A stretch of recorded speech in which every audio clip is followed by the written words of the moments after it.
Hey folks, got a nice project for you today to watch in on. Working on the old Cummins today, and we've got a hard start and no start, whatever. It kind of flutters after you first start it, and just kind of a real pain in the butt. And what it really does is when you let it sit for more than a couple days, the truck will start right up instantly, but after a few 3 or 4 seconds, it'll die like it's run clear out of fuel, which is, the tank's clear full.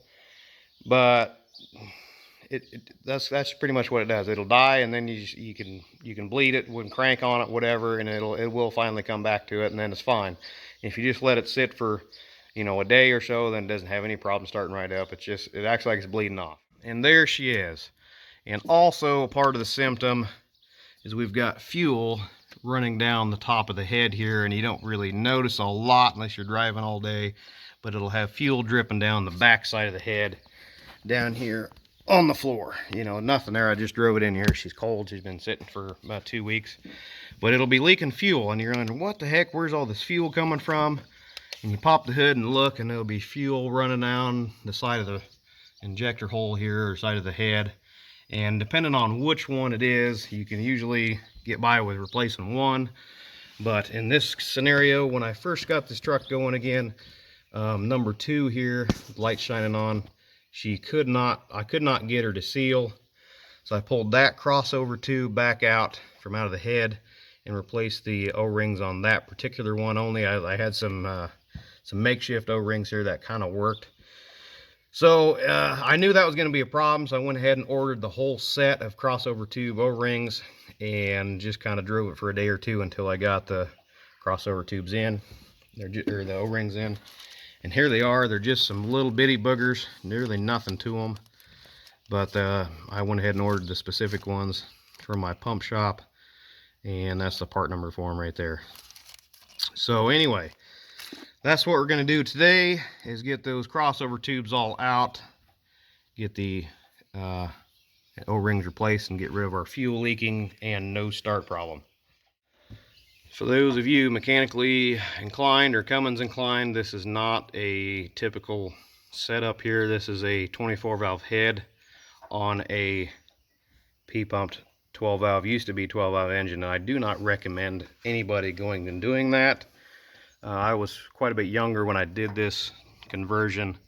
This is a early 98 truck, had a 12 valve in it, and I had a parts engine sitting here, and I thought it'd be cool to put a 24 valve head on. That is a lot more labor intensive and parts required than just putting a P-pump on a 24 valve engine. See, this is not what I did.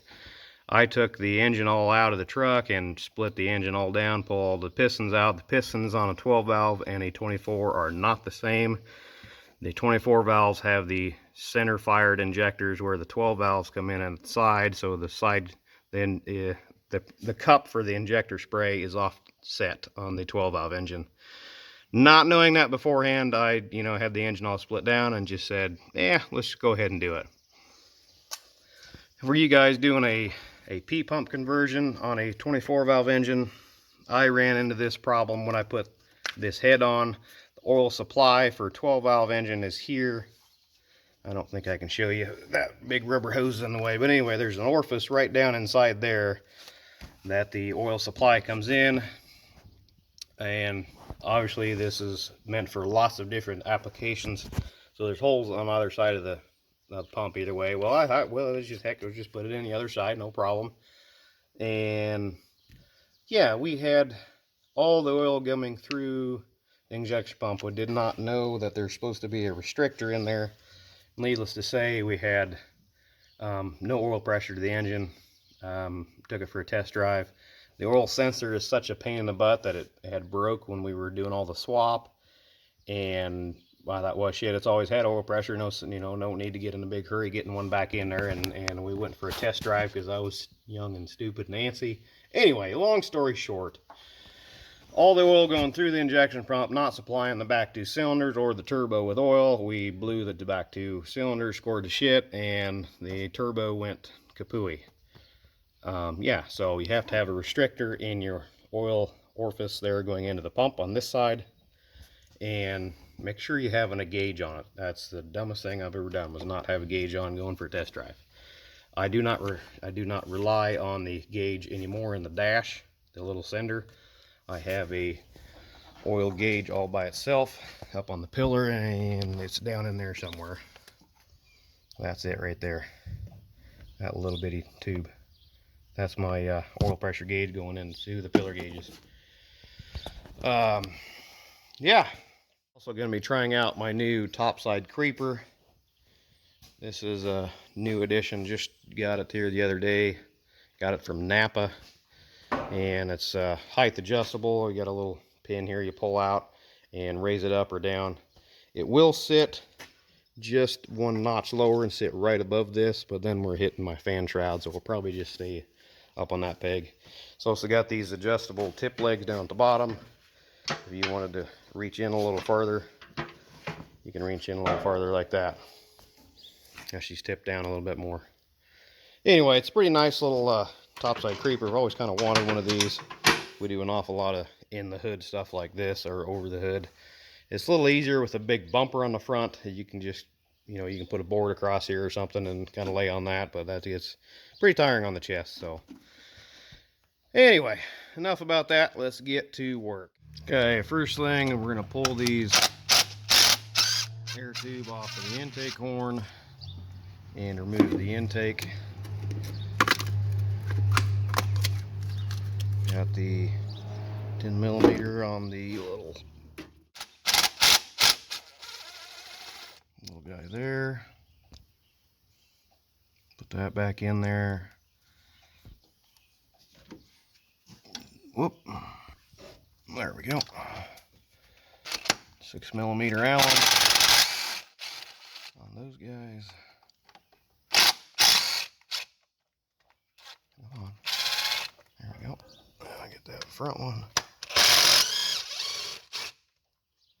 And the back one.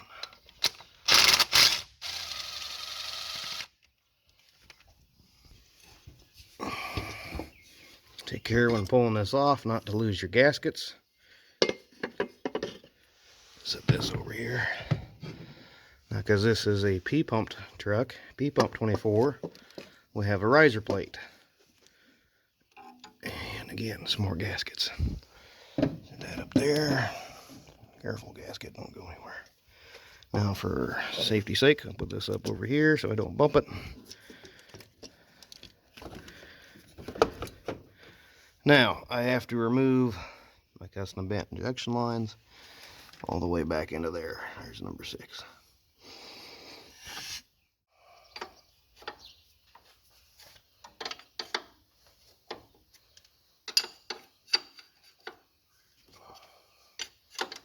Shouldn't need any special tools to get these off. Just a 19mm wrench or a 3/4 wrench. They're same size there.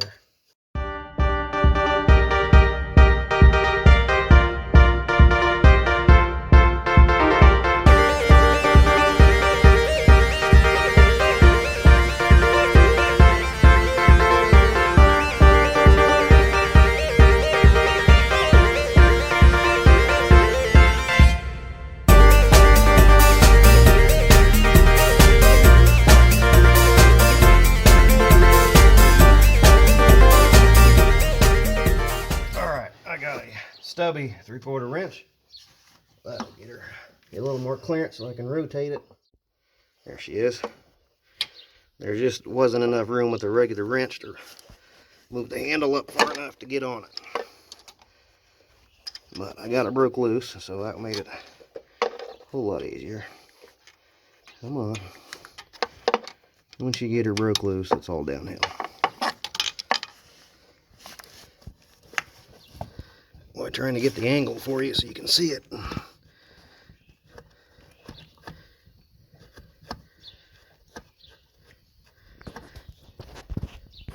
Okay, now just get the wrench out of the way. Got a couple hold downs to remove this way and this guy. Simple 10mm.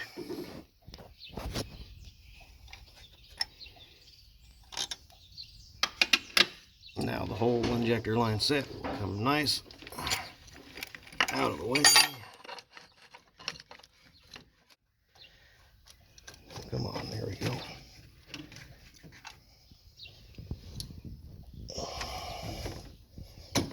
And over there, there's the crossover tubes. One for each cylinder. Now we just got to pop them out. Sometimes they come out by hand, sometimes not. These don't come out very difficult. Usually I just take a screwdriver. This one happens to be a bent one. Stick it right in there behind a thread. Gently pull out. Don't get crazy and rip the threads off. There she is. There's the O-ring. That's the one that I replaced. See, it doesn't look bad, but it's just a generic O-ring out of a O-ring box. Not the proper one, but it worked for the moment before. Now, I don't recommend everybody use a screwdriver and go all ape shit on it, but if you're real careful, just pop them out nice and slow. There's that guy. Don't see any real evident cracks or rips on that one. Now, I'm not going to mix up my jumper tubes just because I'm superstitious like that. Probably wouldn't make any difference. Come on. Oh, get straight now. Come on.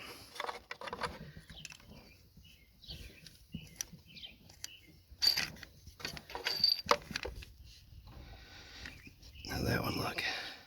Come on, focus. That's pretty flat. That one probably was leaking.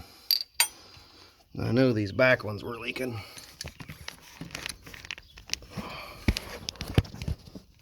Yeah, I gotta get the screwdriver in there the right way.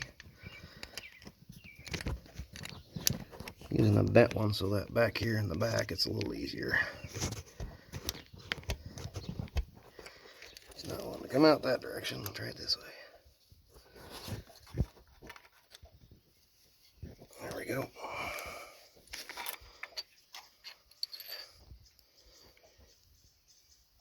That one doesn't look much different. No super rips. A little bit of a piece of dirt right there, it looks like. Nothing super bad.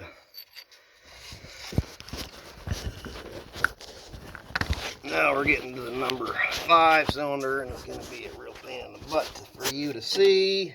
I can put some light back there. If you can see it, because I can't.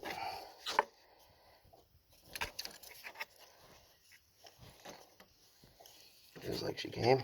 Yeah, she did. Okay. We're out here and have a look-see. Again, whoa, what is that? That looks like a piece of the O-ring.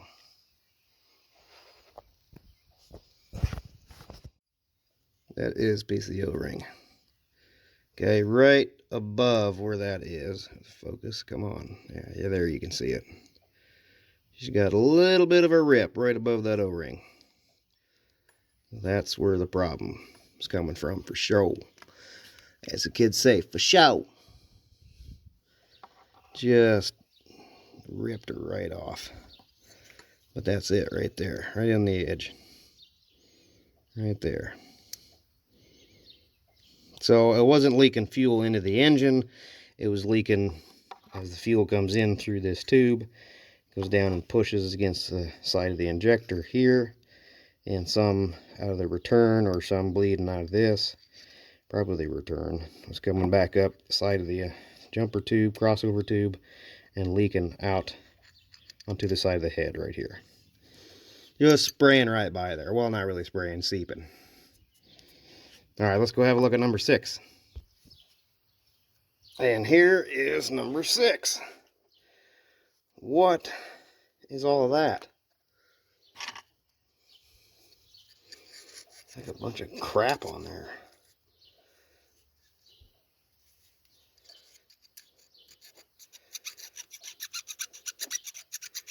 I don't know what that is. It's a gunky looking crap. Wow. I'm gonna have to get a new battery in the light. But yeah, that's some nice looking chunky stuff. Come on, focus. Where'd you go? There you are.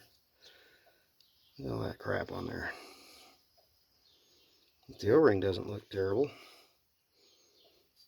A little flat, but I don't see any rips in it. Maybe right there. All right. Got all my new O-rings in. Now, I took this guy over to the bench and I just used a wire brush on this just a little bit. Knock some of that crud and stuff off of there. Just to help seal her back up a little bit. So, I've got to get that one back in the number 6 hole. There we go. Just a touch of diesel on there.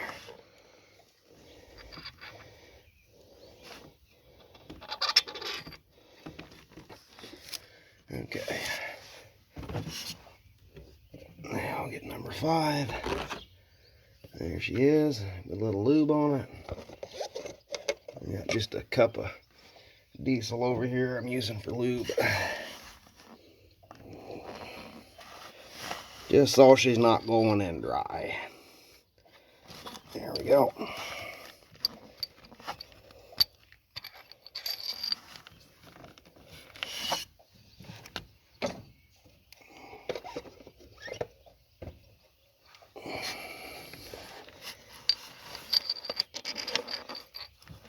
That one.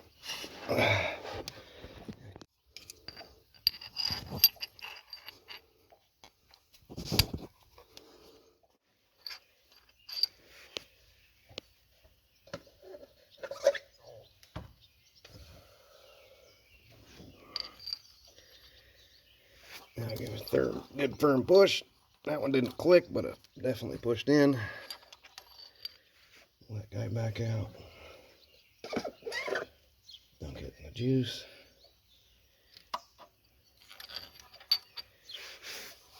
There, you heard that one click. Okay. I always do the back one first because it's the most difficult to get to. And I don't want the other ones to be fighting me getting this one put in there. Clear back there. Come on, where is it? There we go, I think that's it. Come on. Nope. Yeah, see, it's still being a booger.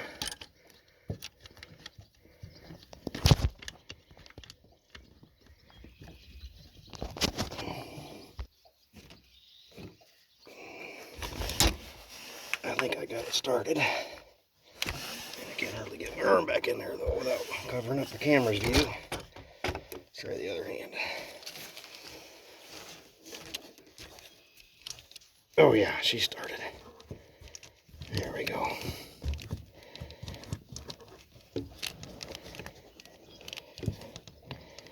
Okay. Now just work your way out forward.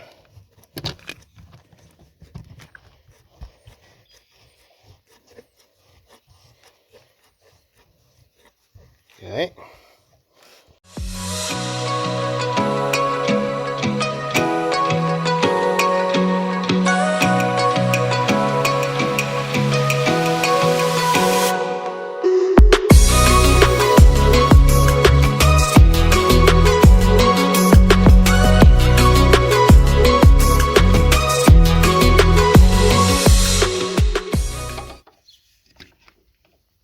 Okay, those are all tight.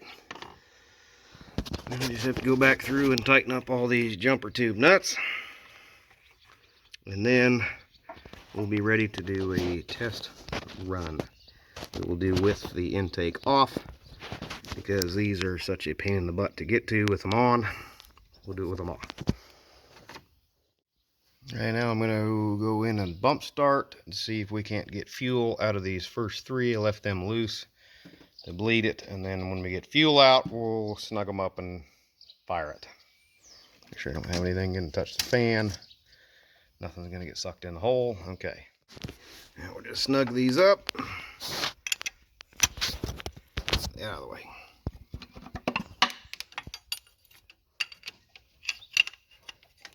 Come on. There we go.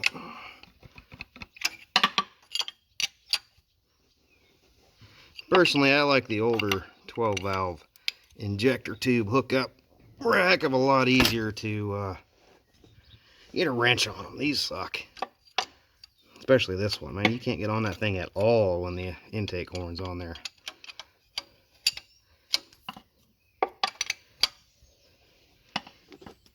Now, don't over tighten these guys. They're only supposed to be like 25 foot-pounds. And I never feel like that's enough, so anyway. You gotta be tight, but not gorilla tight. There we go. That should be good.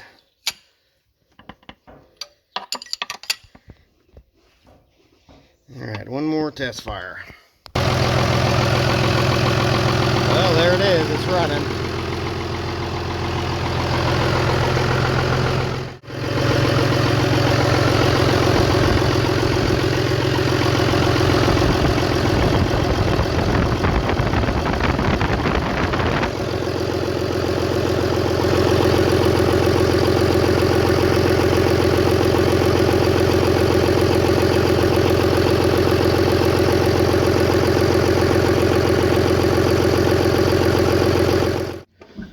Well, I don't immediately see any diesel other than what we leaked out when we were pulling the jumper tubes or crossover tubes.